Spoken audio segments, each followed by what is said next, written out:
ನೀವು ಆ ಶಬ್ದವನ್ನು ಹೇಳಿದ್ದನ್ನ ನೀವೇ ಕೇಳಿಸ್ಕೊಂಡ್ರ ಅಥವಾ ಯಾರ ಗಮನ ಸೆಳೆದ್ರ ಹಿಂಗೆ ಅಂತಿದ್ದಾರೆ ನೋಡಿ ನಿಮಗೆ ಅಂತ? ನಾನೇ ನನ್ನ ಮುಖಕ್ಕೆ ಹೇಳಿದಾಗ ಅವ್ರು ಹೇಳಿದಾಗ ನನಗೆ ಶಾಕ್ ಜೊತೆಯಲ್ಲಿ ಕೋಪನೂ ಬಂತು.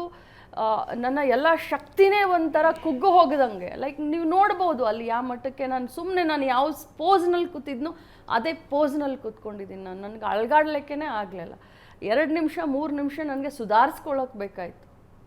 ಆಮೇಲೆ ನನಗೆ ಬಲ್ಕಿಶ್ ಬಾನು ಅಂತ ನಮ್ಮ MLC ಅವರಿದ್ರು, ಮೇಡಮ್ ನೀವು ಕೇಳಿಸ್ಕೊಂಡ್ರ ಅಂತ.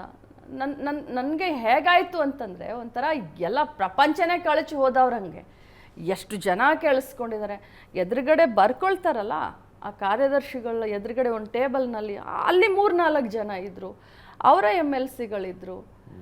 ಆಮೇಲೆ ಬಾಲ್ಕಿಶ್ ಬಾನು ಅವ್ರು ಬಂದರು, ನಾಗರಾಜ್ ಯಾದವ್ ಅವರು ಬಂದರು, ಉಮಾಶ್ರೀ ಅವರು ಬಂದರು, ಶ್ರೀನಿವಾಸ್ ಗೌಡ ಬಂದರು.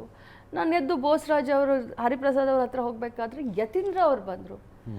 ಮೇಡಮ್ ವಾಟ್ ಇಸ್ ದಿಸ್, ಏನಿದು, ಈ ರೀತಿ ಹೇಗೆ ನೀವು ಅನಿಸ್ಕೊಳ್ತೀರ?